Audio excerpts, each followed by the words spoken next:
What's up, investors? I'm Jake Needham with REIPrintMail. I'm one of our direct mail coaches. I'm sitting down with one of our senior direct mail coaches, Charlton, and we're going to go over one of his clients' campaigns he has going on right now. They're doing really good. So we're going to dive into the details and the general strategies behind it, see what they're doing, and see what you guys can pick up from it.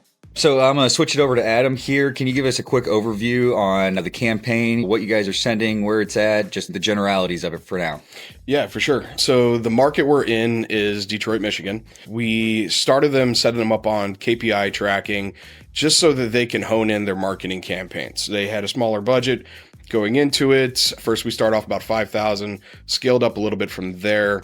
So we were doing a few little test pieces. We had the HRC 11, which is kind of more of a handwritten postcard. You kind of like, hey, I'm your neighbor, I'm an investor in the area kind of approach to it. Then we also had our Sorry We Missed You, which is basically something that looks like something that UPS, Amazon, or FedEx would put on the outside of your door. Maybe you had a package you needed to sign for, but it's too big. They didn't want to leave it outside of there. So we mimic what that looks like, and we're sending that inside of there. So it's a quick, easy read right coming out of the mailbox. That's what we're sending out right now. Then what we do is we throw in a couple other test pieces like that soft offer check, which we can go over results here in a little bit, kind of seeing what that looks like. Gotcha. So you're switching up the mail pieces. It sounds like for the first round, you did more of a general mail piece and more of a generic one, I guess you could say, letting them know that you're a local investor in the area. And then the second piece is the Sorry We Missed You. And if I'm not wrong, that's a soft offer mailer piece too. Correct. Yeah. Okay. So we'll come at them with something that's going kind of market value in the area where we're seeing good call volumes. Right now, Detroit, you can see anywhere from like 80 cents on the dollar to 85 cents on the dollar. Generally gets you good conversations, kind of get you more tire kickers just to kind of see what you're having to offer them for their property. And then you go into it from there. What's your speed to action?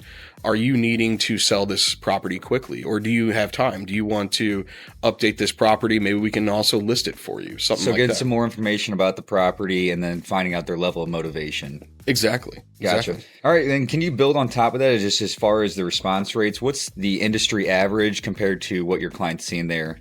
Yeah. So industry average across the board in most markets, obviously excluding like LA or something along those lines where your tougher markets are. Typically, average response rates you're going to see between like a 0.4 to a 0.7, but industry average is about 0.5% is what we typically see. Now, inside of their month one, we had a 0.84. They're well over a 3/4 response rate, so they're killing it. That started off with the more handwritten piece going inside of there. That's where we generated first, hey, I'm a local investor inside your area kind of approach to it. Then on month two, we added in another piece inside of there, increased the budget from 5,000 to 7,500. And that's when we kicked up to a 1.17 response rate. And we introduced the Sorry Missed You and the soft offer check as well, too. So it sounds like slowly over time, the response rates have trickled upwards in the right direction. And with that, they've also increased their budget and have been sending out more mail. Correct. So usually what you want to do is when you first initially starting out, you have a controlled piece. So you know what works inside the market. When we went in there, I knew that piece was typically performing well inside that market. And obviously did at a 0.84. Then we introduced a few other pieces. Those are also kind of like a test piece, but they're not exactly a test piece because we know what is working inside your markets and allowing us to see the data that we've seen, we've collected from multiple investors, thousands of investors at this point on average month to month. That's how we utilize that data for our investors, giving them more of a strategic advantage of what's working inside their market. So it sounds like you went with something like your control piece, like you're saying with the first drop, and then building on top of that, you went a little bit more aggressive using that soft offer piece. We gained some traction. We found out that it's working well as we expected. And then from there, we went a little bit more of an aggressive approach with putting a soft offer information. That's pretty cool, man. That's good to hear that he's doing good. And do you know what their ROI is for this campaign or anything like that? Do you know the specifics of it? So month one, everybody's always like, oh man, direct mail takes so long to get a deal. You're waiting like 3 months, 4 months, 6 months. It's typically what people hear. Yeah, it does happen that way when you do it wrong. But my guy here in Michigan, he ended up getting 3 deals in his first month, made about $60,000. So his ad spend was 5. So he did really well for himself. Yeah. And then month 2, he circled that around, made another 190. Now he got another 5 deals from that. So he made $250,000 in 2 months. And allowing him to then, he had other partners that were monitoring this, their family members. When everybody says, hey, where can you get lenders? Well, some of the best people you know is people personally to you. Mm-hmm. And so his dad and his uncle went in on this with him, and they've now increased their budget to $50,000 a month, which is extreme. But when you're seeing these kind of results inside of there, it's kind of almost a no-brainer. Exactly. I actually told them at first, I was like, hey, let's pump the brakes a little bit. Maybe we do half that, right? They wanted to be really aggressive inside the market, considering what they're seeing as far as response rates, their deal flow. That's kind of where they were at. I have a meeting a little bit later this week to kind of go over future things. But right now we started off where they started getting the lower response rate a little bit. They're going back down towards about 0.5%. Last month was a little weird for everybody.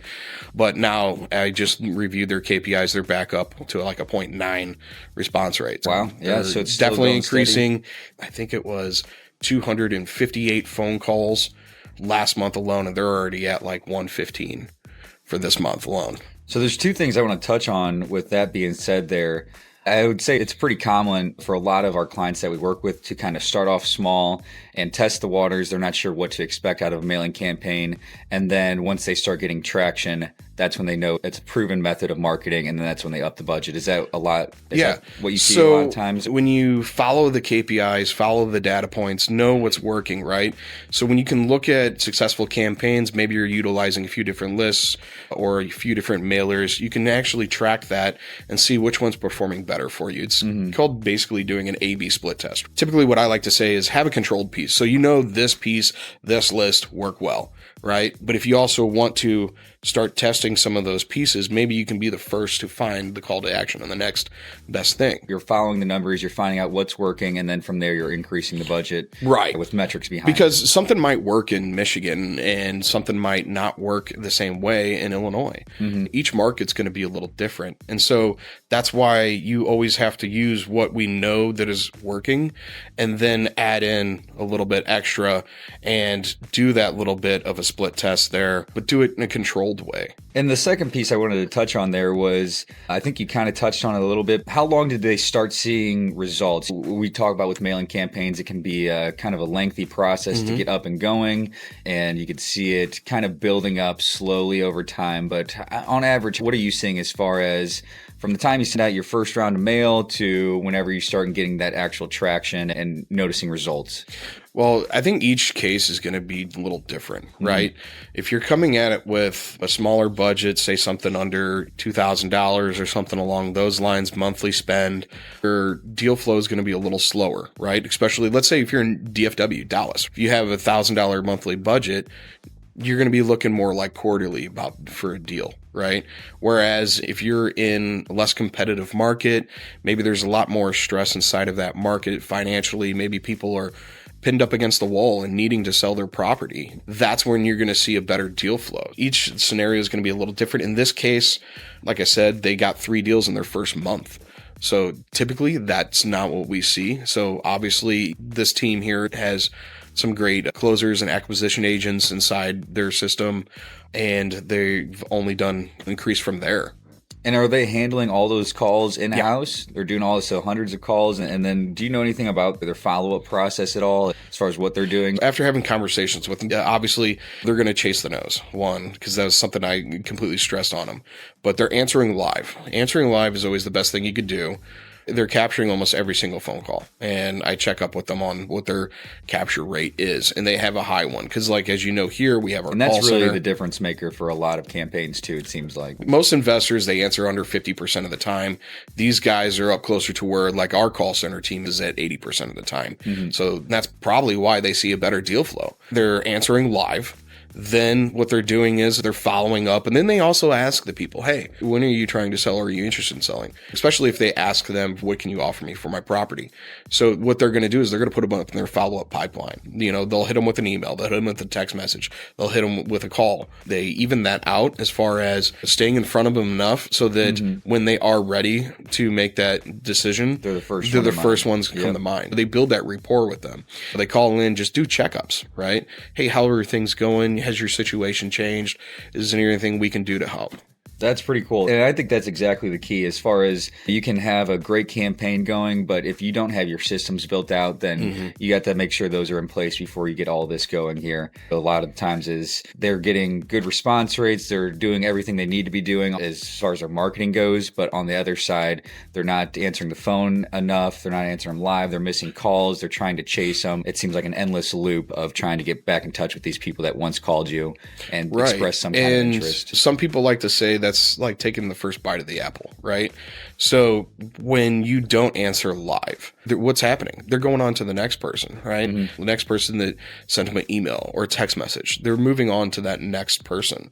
And then you lost out on that opportunity. Now you're playing catch up. Now you have something to compete against. But if you answer the phone live, that is always going to put you in the number one spot, especially if you have a good rapport with them where you create that friendly conversation. Doesn't matter if they're mad or not. Be like, we hear it every once in a while that, hey, I had this angry phone call. And I go, what were they angry about? Well, the offer. They didn't like the offer because Zillow said this or Realtor.com said that, any of those other public sites, right? And they go, tell me about your property. Let's talk about that. That offer is based on the average of what we pay in the area, but we could pay higher or lower depending on the condition of property, right? So if your property is in good standing condition for 2025 standards, then let's talk about what we can do with that as well too. Maybe we can list it for you. If that property, your kitchen's back in 2005 or has a tree growing out of it, we're going to have to reevaluate that number. Exactly. And that's what I feel like a lot of people, not even just our clients, the prospects that are getting the mail too, they see these online estimates of their property, but even Zillow, the biggest sources out there, they haven't walked through the property. They don't know exactly what's been remodeled or renovated or what needs to be repaired. So those are estimates. I think that's something that our clients, exactly what they're doing here is answering the phone live, figuring out more information about the property, from there assessing and then sending them a more realistic offer, whether it's higher or lower. From what's on the mail piece. And it's always about how you're going to dispo when you're going that kind of direction, right? Yeah. So I guess the follow-up here is, it sounds like they're doing great. They're out in Detroit, right? Detroit, Michigan. Okay. Yep. What do you recommend going forward from here? I mean, it sounds like they're absolutely killing it. So what changes as far as whenever their campaign's coming to an end? What are the things that you guys look at? So we want to look at the overall landscape of their campaign. First off, you want to go from a month-to-month basis on KPIs. Look, because we have phone numbers that are dedicated to each mailer and each list. So we could see, if certain lists or certain mailers are outperforming others, we want to keep those as controlled pieces, right? We're just going to refresh that data, keep that running until something drastically happens where it's, hey, we're not seeing good deal flows from here. I've actually seen where some of them, believe it or not, you could be getting a 0.7 response rate on something, and that's not causing any deals coming our direction. But then you have one that's like a 0.32, and you're like, hey, why am I only getting 8 calls out of here? And then you look and you're like, wait a minute, I've only spent $1,000 on just this list and this mailer, but I got closed 2 deals and made $30,000. Yeah. And then it's like, wait a minute, that's how I double and triple my ROIs. So when you look and see and follow where your deals are coming from, knowing where your appointments are set, right? You can look at each individual list campaign and go, oh, well, my appointments came from this list. And then you go, okay, well, this is where most of my offers are coming from. This is where my deal flows come from. Just backtrack that pipeline. Find out exactly where your best ROIs are coming from. That's how you're going to hone in on all your marketing. Yeah, and it sounds like there's a lot of intricacies to these mailing campaigns, and that's why we encourage you guys to give us a call. That's exactly what it is. It's not always just about response rate. You're going to have to follow where the deals are coming from, and sometimes it's going to surprise you. And a lot of people, they get so caught up on, hey, I can mail it at this price. When you're backtrack and look at everything, what's your cost per deal? What's your cost per call? Knowing what you're at, where we have some people that are at like, hey, my cost per lead is at $70, that you can sit there and look at exactly what is creating the best ROIs for you. And by doing that is by looking at the data. This is a data-driven industry. So if you're not following your KPIs, not following the data points correctly, that's how you're going to leave money on the table. That's how whenever you hear people say, oh, direct mail is just so expensive. Yeah, it is if you're doing it wrong. Generally, what we see across the board is most investors are just doing it wrong. And that's something that we preach here too, compared to some of our competitors, is midway through the campaign and towards the end of the campaign, you take a broad look at things and you find out what's working and what's not. And that's where we can come in and give you suggestions on ways to move forward and adjustments to make. Whereas if you go to another competitor, sure, you can get a better price per mail piece in some cases. Does it work? Yeah, exactly. Whenever you break down the math, what's your cost per phone call? What's your cost per deal? Just like the things you were mentioning. And in most cases, you pay a little bit more for mail, and you can lower those two things that are in the bigger picture. Exactly. And that's what happened here with this team. We started off at a $5,000 budget. We started honing them in on month 2. They also increased it just based off of getting 3 deals month 1. Then they got 5 more deals in month 2. Month 3, they increased it to a $50,000 monthly spend. It's as simple as that. I mean, it is very complicated, but it's also simple in some cases too. It's not rocket science, but there is definitely some thought put behind it. And I have 2 last questions for you here, Adam. Yeah. So one's kind of a general question. Okay. Why do you think direct mail continues to be effective in real estate marketing? And then following that up is, what advice do you give investors that are new to direct mail campaigns and have never tried using direct mail at all? Well, the first one, I would say, why does direct mail work so well? Well, just because most people who own properties these days are 55 and older, all those boomers and above. Those ones, their last trusted source of material was something coming out of the mailbox or a newspaper, something along those lines, right? I'm still checking that on a regular basis, too. Yeah. I mean, like, I'm in my 40s now, and I was always saying, oh, dude, I don't know why anybody uses mail. Now I check that thing every single day. And it's weird. But as you get older, you know what trusted sources that you want to lean more on. Just because you can look at anything on the internet and go, I mean, think about it this way. With paper leads and stuff like that, where they can't share that information, it's going to get a lot more expensive. But when you have somebody who's interested in calling you rather than you doing like all the cold calling and doing all of that, it's more of a call to action of, Jake, you calling me. It's like, hey, let's talk about your property. Inbound leads are always a little bit more valuable, have a little bit more strength behind it, just mainly because of they're contacting you and they got a piece of material. They liked what they saw and they're interested in what you have to say. So that's why when I say you have about 30 seconds to a minute to gain their attention and say, hey, let's talk about that property. Hey, this is a legit offer depending on the condition of your property. That's how you're going to be able to pull them in a little easier, right? And what was the last one? Yeah, well, one thing I wanted to touch there too before we move on to the last one was comparing it to pay-per-click too. You mentioned a little bit there, but even as someone going into their late 20s now, I even feel as though the things I look at online, I feel it's already less trustworthy than something I get in the mail. But also on top of that, you see someone's ad, I scroll past it 2 or 3 times and then it's pretty much gone forever. Whereas this, they hang it up on the fridge, they leave it on the counter, and it's almost like a daily reminder or a weekly reminder. Right. And they're like, oh, I need to touch base with that guy. Think about this, right? You said it yourself. You're in your 20s. Now, your grandma, right? She's what, 70s, 80s, something like that? Yeah. What do you think she's doing with all these kind of mailers that she gets that has a price point on it? What do? They put it in a junk drawer. They put it on the refrigerator. They put it in their office. They keep that Collect stuff. them, yep. They collect it. And so whenever, God forbid, obviously, probate happens and somebody passed away, and the family comes in and they don't know what to do with the property. I mean, literally that happened with my grandmother last year. And we were like, okay, she actually kept some of that stuff. And so we were like, okay, well, let's see. But as investors, my family, we do this as well. So what we did is we updated the property a little bit and then we ended up listing it just because we knew we could. But in that case, if we were in that situation of, hey, speed's a factor, we might have looked at and called some of those phone numbers and offers that we had sitting on her office decks. Especially if you need to get rid of it quick and you already have that piece of mail sitting there. I mean, it doesn't hurt to give them a call. I think that's one big thing too. The people that are serious, they're going to talk it over with their family. It's going to take them. It just comes down, really all it is hitting the right person at the right time. And even if it's not at the right time, I hear from clients all the time that 3 months, 6 months, even over a year down the road, they're still getting leads from the mail they sent out over a year ago. It's got that staying power. Exactly. It's got the staying power. It's a physical piece of marketing and they hang on to it. And the last question here, what advice would you give to investors who are new to direct mail and they never sent out mail before? What advice? I would say the biggest advice that I could give anybody is staying consistent. So staying consistent with your marketing, contact somebody like us who can create a solid game plan for you, but always being consistent. So when you start, stop, that's when you lose that momentum. So staying consistent, letting your coach do his job, making those small tweaks and adjustments for you is how we're going to hone in your marketing. And by doing that, that's when you're going to start seeing that success compound.